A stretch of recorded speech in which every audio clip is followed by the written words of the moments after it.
Bonjour, je vous présente notre vie pour peut-être les 12 heures à venir, on sait pas encore. Ah oui. Et la gueule du bus autrement. Regardez-moi ce bordel, il y a des picailles qui dépassent partout. Fuck.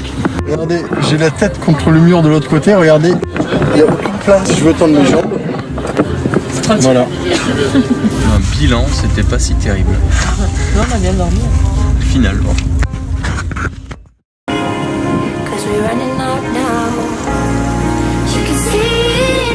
Bon bah, j'espère que vous n'êtes pas trop jaloux. Nous, notre plan pour les 2 prochains jours, c'est de rester là. Objectif hamac. Et voilà, du coup, je pense pas que je vais trop filmer. On va surtout profiter et voilà. L'île où on est, c'est Korong Salam, une petite île qui est à l'ouest du Cambodge et qui est perdue en plein milieu de nulle part.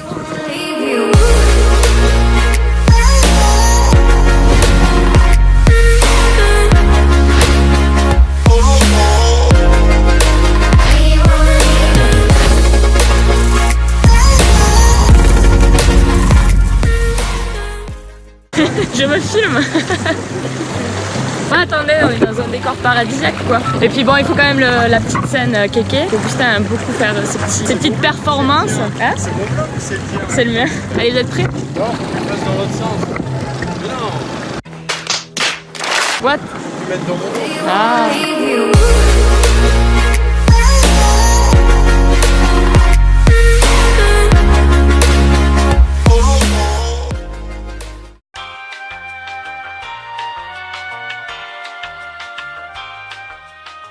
C'est dur les au revoir. Hein. On a passé 3 nuits, 4 jours du coup à rien faire, c'est passé trop vite. Encore, j'ai même pas pu en profiter parce que j'ai pris un coup de soleil comme jamais. Je vais vous montrer ça. Je pense que vous voyez la différence. Là, je suis en mode glace vanille fraise. Le pire, c'est que c'est pas fini pour moi. Que j'ai été bouffé des pieds, je sais même pas pourquoi, je sais même pas par quoi. Mais bon, c'est pas beau à voir. La prochaine destination, Compote. On va voir ce qu'on va faire là-bas. Bon bah pour la première journée à Compote, l'emploi du temps est simple. Ce matin on a chillé, on voulait tous se reposer. Et là pour cet après-midi du coup on est allé à un lac perdu en plein milieu de la forêt qui s'est tourné en parc aquatique. Et je pense que je vais vous montrer ça parce que c'est vraiment beau. Avant d'y aller on a là l'arbre à durian, le fruit qui pue. Regardez-moi ça, comment il y en a plein partout.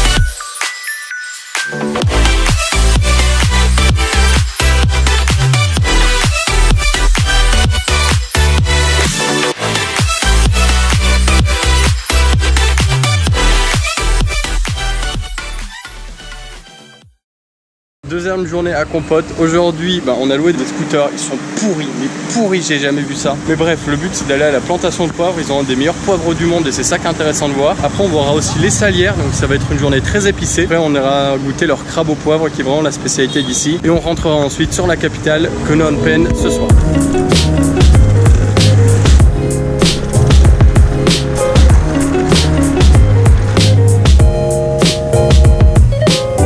Regardez-moi ça, on vient d'arriver à la ferme du poivre, c'est super joli. Là, on a commencé la visite dans le poivrier et ça, ce que vous pouvez voir derrière moi, les lianes, c'est du poivre à l'état sauvage.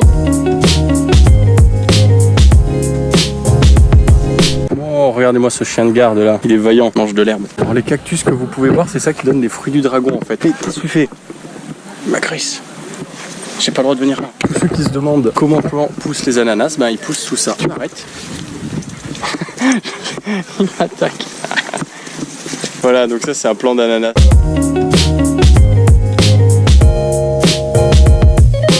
Tout ce que vous voyez autour de moi c'est des poivriers et c'est avec le même plant qu'on va faire les 4 types de poivre, c'est-à-dire le blanc, le noir, le vert et le rouge. Ça dépend de la manière dont il est traité et du moment à laquelle il a été cueilli en fait. vient de terminer la visite, c'était ouf, c'est un couple franco-belge qui a lancé ça, c'est incroyable tout ce qu'ils ont fait. Après on est passé à la dégustation. Ce qui est fou aussi, c'est que c'est le même poivre et de la manière dont il est traité, cueilli, etc. Les 4 types de poivre, ça n'a pas du tout le même goût. Et du coup c'était vraiment super intéressant à goûter, à essayer et à écouter.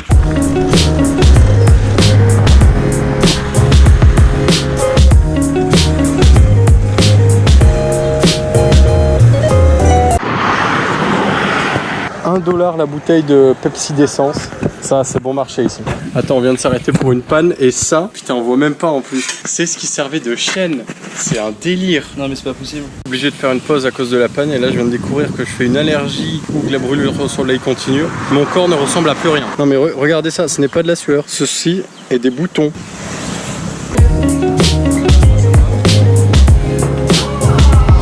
On vient de poser les motos les plus pourrites du monde. Nous aussi on est pourris par la poussière, il y en a absolument partout. Les routes elles sont dégueulasses au Cambodge, j'ai jamais vu ça, pire qu'au Vietnam. Et du coup là on récupère nos affaires et on prend le bus direction Phnom Penh, la capitale. Et non, en fait, c'est pas tout. Parce qu'il y a un truc que je veux garder dans ma mémoire, c'est que ça, c'est le pire coup de soleil de toute ma vie. Ce qui fait que je suis intégralement en train de muer, un peu comme Reese dans Malcolm. Et en plus, j'ai toujours toutes ces petites boules. J'ai l'impression que je fais une réaction allergique à l'aloe vera. Bon, bah, mon corps aura vraiment vu toutes les couleurs, mais je pense que là, tu commences à voir le bout du tunnel. Enfin. Je suis actuellement devant le palais royal de Phnom Penh. Comme vous pouvez le voir, il est en rénovation. Et cette place est aussi très connue pour son nombre incroyable de pigeons. J'ai jamais vu ça. Et il doit y en avoir des centaines.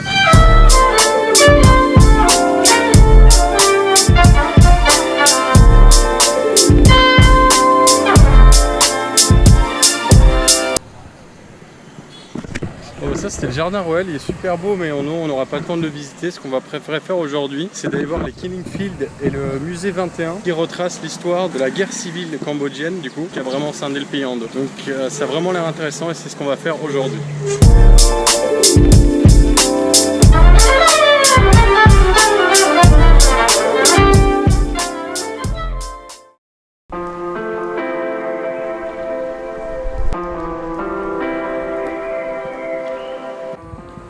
Bon, je sais pas trop où commencer. Là, on vient de visiter en fait le S21, un lycée qui a été transformé en salle de torture par les Khmers rouges quand ils ont pris le contrôle du pays. Et le Killing Field de Phnom Penh qui est le plus important parmi les 300 qui ont existé. Et c'est quelque chose qui est vraiment très intéressant, qui est très éprouvant, que je conseille à tout le monde de faire si vous passez au Cambodge, parce que ce qui s'est passé ici c'est bonnement incroyable. On se demande en fait comment ça peut en arriver là. Les Khmers rouges ont été au pouvoir que 4 ans mais ils ont détruit tout le pays, c'est encore un traumatisme qui est très présent chez les Cambodgiens. Il y a eu 2 millions de personnes mortes durant leur règne. Les usines de la mort qui ont été mises en place, c'est vraiment incroyable. On se demande comment tout ça peut rester secret aussi longtemps. Et oui, quand ça a été découvert, ça a dû vraiment être un choc. Et c'est vraiment très intéressant de voir, du coup, d'entendre ce qu'ont vécu les gens pendant ça, comment c'était l'ambiance. Bref, c'était une parenthèse un peu sérieuse dans ce vlog, mais ça fait aussi partie du Cambodge, donc ça fait partie du voyage. Petite note, il est tout à fait ok de filmer ces endroits-là. Vous comprenez bien que j'aurais pas filmé tout ça, toutes les images que vous avez pu voir si c'était pas autorisé. Et c'est justement quelque chose qu'ils veulent partager pour éviter que des drames pareils se reproduisent plus tard.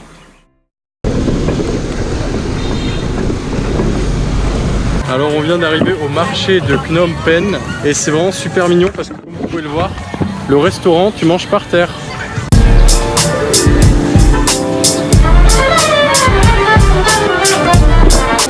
En fait on s'est totalement trompé, c'est pas du tout le plus grand marché de Phnom Penh, pas du tout. Par contre on a découvert le meilleur food court, c'est ce que je vous ai montré tout à l'heure. Vous oubliez les fast-food, les tables, le restaurant climatisé, vous êtes par terre dans la rue, voilà c'est le food court du bled. En vrai je kiffe. Finalement on a pris un petit truc dans le food court, on s'est pris des petits crevettes, poulets frits, base de l'Asie du Sud-Est. Bon c'est un peu crade, le sol est encore chaud à cause du soleil, d'ailleurs heureusement que c'est ça parce que sinon ça fait un peu l'impression de la cuvette chaude, c'est pas ouf. Nous on quitte la ville ce soir, on va te faire dans la jungle pour les 3 prochains jours à Ban Lang. Avant de partir j'aimerais bien donner quelques impressions sur cette ville parce que c'est quand même une ville très animée, il y a beaucoup de gens, il y a beaucoup de restaurants, il y a beaucoup de lumière, il y a beaucoup de bruit, il y a beaucoup d'odeurs. Ouais, il y a des endroits, franchement ça pue, c'est horrible. C'est vraiment le type de ville, le bordel à l'asiatique, c'est assez kiffant, moi j'aime bien. Je comprends que que j'aime pas. On se retrouve dans les bus de nuit, on ne voit absolument. Il est plus confortable que la dernière fois, il y a plus de place. Et vu qu'on va y passer 9-10 heures, c'est très bien. Bon bah là on vient juste d'arriver à Bonlong, le bus nous a déposé à 6h. C'est le lever du soleil, on attendait au café. Notre guide est venu directement ici, on pensait venir à notre office et vous nous chercher. Il a un rire magique déjà, c'est ce que je peux vous confirmer. Et là bah, du coup on va partir pour 3 jours dans la jungle, on va s'occuper des derniers préparatifs avec lui et après c'est parti. Un dernier petit déj avant le départ dans la jungle, ça va, je pense qu'on se fait plutôt bien. Et après on va devoir chasser notre propre nourriture, ça va pas être la même chose. Ah bon? On commence à voir la couleur en fait déjà de la jungle. Là on est juste dans un guest house, on n'est pas encore parti, regardez ce qu'on en a trouvé. C'est énorme. Ouais, elle est juste au-dessus de nous. On va lever de temps en temps, on va surveiller ça. Dans la jungle on peut voir des tarentules, j'ai vraiment envie d'en voir. Donc on croise les doigts. Hein. Ouais.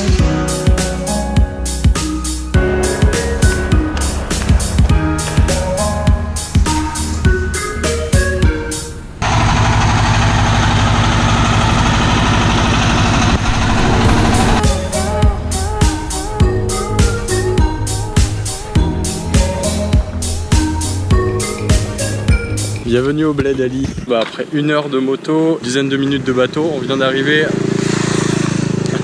à un petit village d'une minorité au Cambodge, ils parlent même pas cambodgien. Ici on sent qu'on est vraiment dans un coin perdu. C'est pas du tout comme le reste du Cambodge, ils ont pas l'habitude de voir des étrangers. C'est assez stylé, c'est intéressant. Dommage que le guide parle pas très bien anglais, j'aurais bien aimé en savoir plus. Jour 14, bon en vrai jour 1, mais bon ça sera la même chose. Là on a quitté le village de la communauté minoritaire. On fait 6 km aujourd'hui, on a 1-2 km jusqu'à la jungle. En plein cagnard, il n'y a aucune ombre. Je pense que ça se voit, je luis comme jamais. Et après, ben, il nous restera environ 4-5 km jusqu'à notre point de repos qui sera à côté d'une cascade. Donc ça nous servira de point de repos, de douche, de tout ce que vous voulez. Mais je pense qu'on l'aura mérité. Hein. Là c'est la pause repas. Enfin, ça fait vraiment du bien. On souffre, je pense que ça se voit. Mais on a un invité. Le village est rempli de cochons. Il y a son deuxième pote qui arrive. Ils veulent voler notre repas. Et les frères, on est en train de manger vos frères en fait. Ça se fait pas les gars.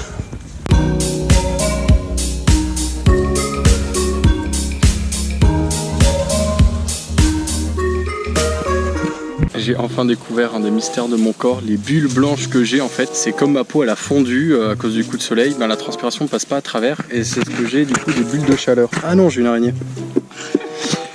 Je me suis renseigné sur internet et normalement c'est quelque chose qui arrive à bébé, on évite d'avoir des bulles de chaleur à bébé.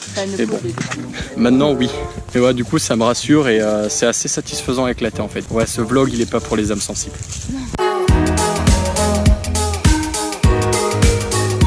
Alors ce que vous venez de voir, c'est une famille locale du coup, dans une maison locale. Sûrement des amis du guide, on s'est arrêté là pour faire une pause. J'ai posé la question, c'est bien leur maison, c'est des fermiers en fait, ils produisent ce qu'il faut pour manger et quand ils ont besoin d'acheter des choses par exemple, ils vont aller échanger leur nourriture, un cochon, des trucs comme ça au village à côté. Et ce qui est fou, c'est que ça fait au moins 1 heure qu'on marche en dehors du village, ils habitent vraiment éloignés, il n'y a pas de moto ni rien. Voir ça, c'est assez ouf en vrai.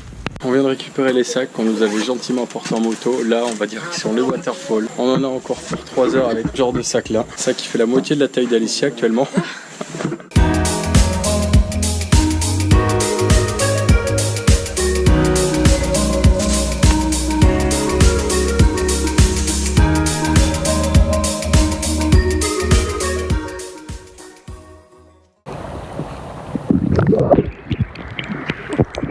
Petite pause dans l'eau, on est bien, non? Voilà, qu'est-ce qui a fait du bien cette cascade? Pour vous rendre compte à quel point il fait chaud, j'ai vous prévenu avec moi dans l'eau. Elle est déjà sèche. Bon, pas encore mes habits, hein, mais ça devrait pas tarder. Là, on va directement à la waterfall, donc c'est là où on va dormir, se doucher, manger, tout ça, tout ça.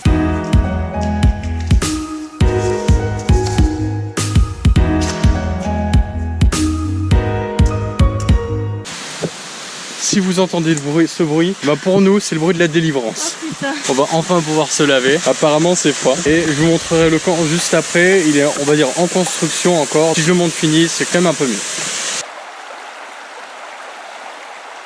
Alors je vous présente notre petit campement. Là on a la soupe de bambou, je vais vous montrer ça plus près. Et là on a potentiellement les lits hamacs qui vont être installés plus tard dans la soirée. La soupe est ouverte en haut et on peut voir les vegetables qui sont en train de cuire. Alors la soupe commence à être prête, on a vraiment trop faim. Il y a juste la petite odeur de coriandre qu'a senti Alicia. J'espère qu'elle est pas forte parce que là on sent que ça en fait. Là on a la soupe qui est posée dans un plat de bambou. C'est génial. Fait devant nous, fait à la main. Là il est 7h, il est se lever. Je pense que se baigner au pied de la cascade à 7h du mat, ça n'a pas de prix. Il y a déjà notre petit déj qui est en train de se préparer, ça c'est cool.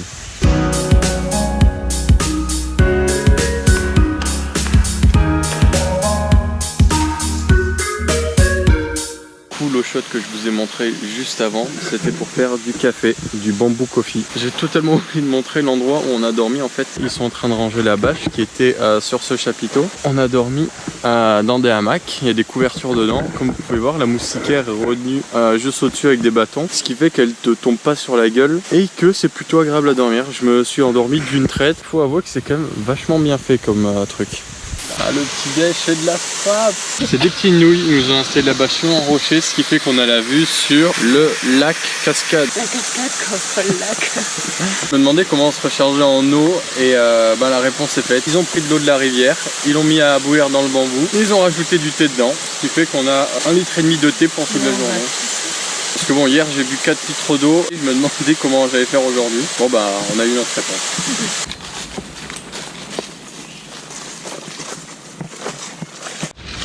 We can drink it? Yeah, you can drink. Really? Yeah. Ah, it's good. Je me suis mis partout. And what is the name? It's very fresh. Spring water. À ton avis? C'est bon? Ouais, en fait c'est good. frais. C'est frais, c'est ouf. C'est super. Hello.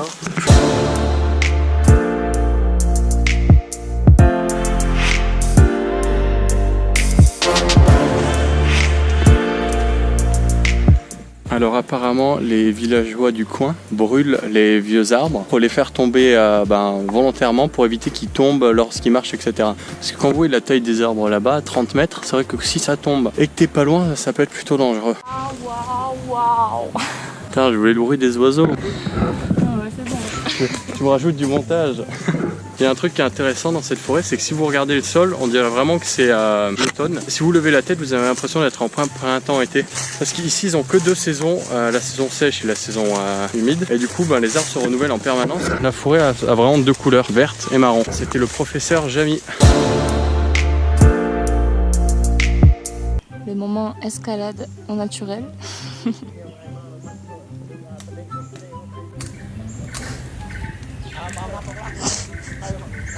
Il va se casser la gueule. Fais gaffe.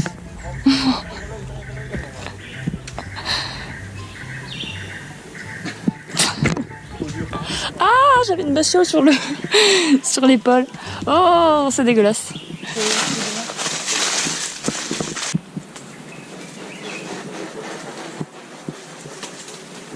On vient de voir, c'est des toucans, c'est énorme et ça fait un boucan pas possible quand ça vole. Au départ, j'ai cru que c'était un cochon qui respirait très fort ou quelque chose comme ça. D'ailleurs, je suis très fière. Alors là, on vient d'arriver au 2e camp, il est 11h, on commence à préparer à manger. Et après, on va construire un petit radeau en bambou. On va descendre pendant, je sais pas, 2 heures environ. On est parti pour rester 1 ou 2 heures ici. Du coup, c'est le temps de la baignade. Et là-bas, on a une espèce très rare, la Alicia montanus. Très vulgaire aussi, très dangereux. Ça, c'est le bateau qu'on va construire et avec lequel on va partir avec 1-2 heures.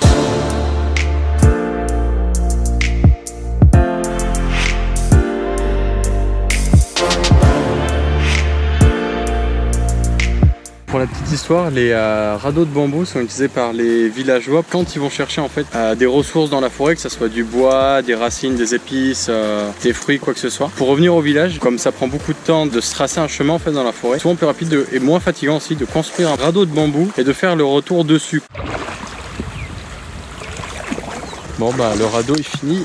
Il mesure à peu près 7-8 mètres de long avec une neige, je dirais. Et là, ils sont en train de préparer une petite élévation pour poser les sacs et tout. Parce que nous, on aura sûrement les fesses dans l'eau, l'air de rien. Alors, apparemment, je ressemble à un aviateur allemand des années 60. Ok, juste un vieil allemand des années 60. Mais bon, le look ici, on va pas dire que c'est l'a priori. Déjà, je me suis baigné habillé pour pouvoir tenir à 2 heures de bambou rafting en plein soleil. Avec la demoiselle à côté, là, je pense qu'on va sortir bien bronzé. Tu penses quoi du coup? On va couler. C'est pas trop large, donc ça penche un peu. Hop, faudrait que j'inverse l'image. D'ailleurs, là, c'est la saison sèche. Que ça se voit, il y a genre 20-30 cm d'eau par certains moments. On passe genre ric-rac. Laisse-moi avec ma tête d'allemand. Je suis fier de mes origines. Ah oui, c'est les rapides. Aïe. Alors le truc c'est qu'on peut pas se déplacer avec les bambous, le seul moyen de se déplacer c'est avec les bâtons qui tiennent, un peu comme ce qu'ils font à Venise, sauf que quand on est dans les rapides là comme ça, enfin c'est pas les rapides du siècle non plus, mais ça devient super physique pour eux parce qu'ils doivent garder le bateau en cap et pas qu'on se retrouve échoué ou quoi que ce soit. Franchement GG à l'équipe hein.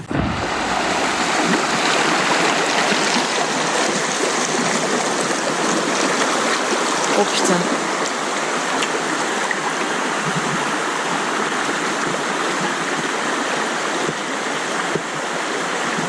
Du coup, on a le secret de ses bras, c'est le raft bambou. C'est la déception pour les villageois, ils voient un bateau arriver, ils pensent que c'est deux mecs qui reviennent de la forêt, qui ont ramené plein de racines et tout, et hop, deux vieux touristes. Ça part dans les rapides là, ça va être compliqué pour nos deux amis.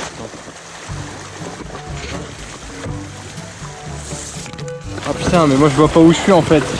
Aïe! Ça fait, je sais pas, 1h30, 2h là-dedans. Pas 1-2 heures qu'on est là. Je sais pas si ça se voit, mais petit à petit ça tient de moins en moins là. Regardez devant, c'est encore parfaitement droit, il n'y a aucun bambou qui dépasse. Ici, c'est pas la même chose.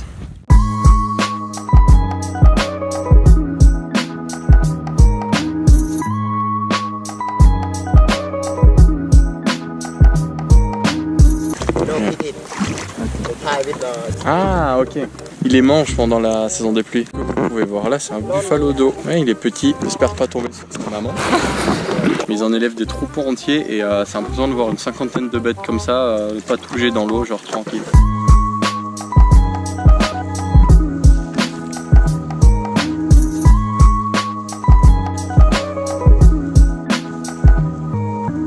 Comme vous pouvez le voir, et là c'est reparti pour 1 heure de marche. Hier midi, l'eau la plus fraîche qu'on ait bu, c'est l'eau qui coulait d'un arbre. J'avoue que là, je tuerais bien pour un petit bubble tea. Après, en trouver, ça va pas être facile ici. Hein. Et le mieux, c'est que madame devant, elle est en short pour la meilleure partie de la jungle. Vous voyez pas ça. Il y a des parties de cette jungle qui sont vraiment très lianeuses, comme ici. D'ailleurs, pareil pour ceux qui ont écrit le dictionnaire. Ils sont dans leur ville, dans leur bureau, tranquille.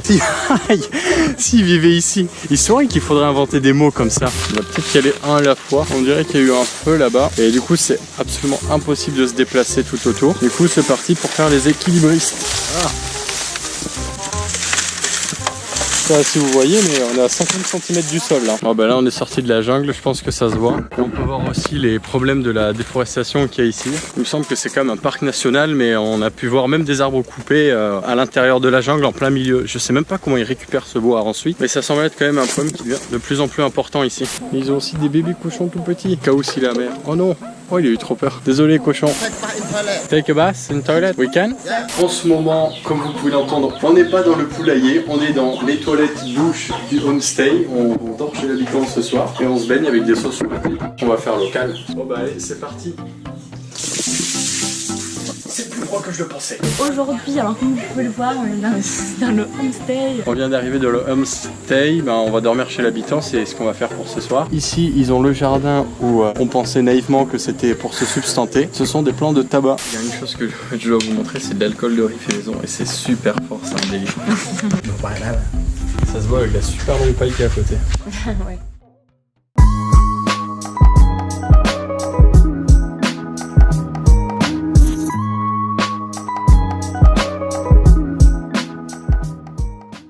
Ce matin, c'était le réveil à 6 h pour profiter de la vue que vous venez de voir. Bonjour l'orthophoniste. C'est la dernière journée, on va traverser le village de minorités. Apparemment, on va pouvoir voir un peu mieux ce qu'ils font, leur métier, etc. Leur poser des questions peut-être. Mais pas forcément sûr à chaque fois d'avoir compris notre guide. Alors après la montagne, il nous a amené à notre homestay. Il y a une petite particularité, non, c'est d'avoir une magnifique moustiquaire rose. C'est d'être super haut, genre à 6-8 mètres de haut. Après, la vue, elle est quand même magnifique. Donc, bon, regardez-moi ce cocon d'amour. Là-bas, il y en a eu des honeymoon, comme ils disent ici.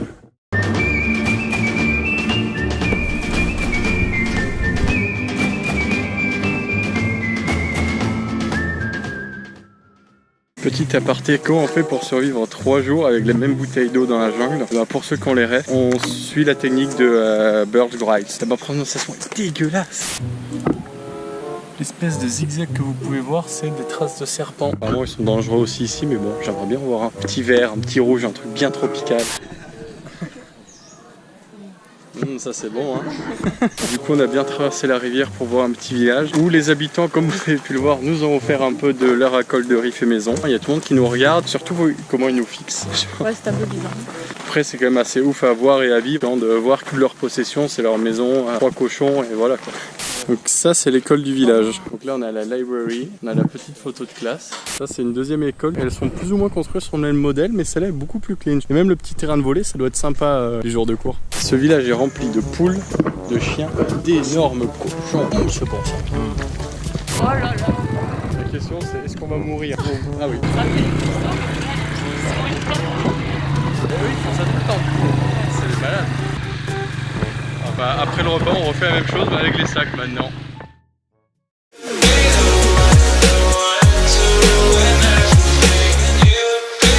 Bon bah là on est sur le chemin du retour. La terre rouge que vous pouvez voir, peut-être que ça donne des super couleurs, c'est super sympa à regarder. Mais c'est que de la poussière et c'est pour ça que je dois ressembler à un nachos. Peut-être qu'au niveau du bras ça se voit plus, mais t'es poussiéreux comme jamais après. Apparemment je ressemble à une maman africaine, je me suis mal lavé la tête de la poussière. Ça ressemble à rien, c'était beaucoup trop long cette moto. Bon bah du coup on a récupéré toutes nos affaires et là bah, on va se poser je pense l'après-midi. Et après bah, direction le bus, on va prendre d'ailleurs le même bus jusqu'à Phnom Penh. Bus de nuit bien sûr. Hein. Pour l'après-midi on arrive dans un ancien cratère de volcan qui est transformé en lac. De ce qu'on voit ça a l'air super convivial, t'as tous les Cambodgiens qui sont juste pour se baigner et profiter quoi.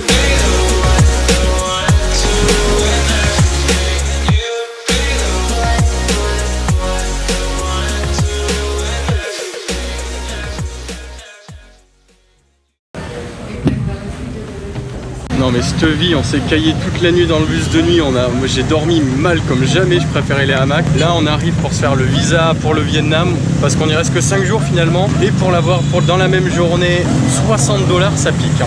Bon bah c'est dans cette gare routière à Phnom Penh que je vous abandonne les amis, le voyage au Cambodge se finit. Là on va partir du coup pour Ho Chi Minh au Vietnam. Bah, le Cambodge ça aurait été vraiment top, et du coup, alors, à moins qu'il y ait un truc incroyable que je vous trouve dans le bus à filmer, bah, c'est fini, et on se retrouve au Vietnam. Mes loulous, à la prochaine. Every day is a miracle. Connect back with the people. And all the people you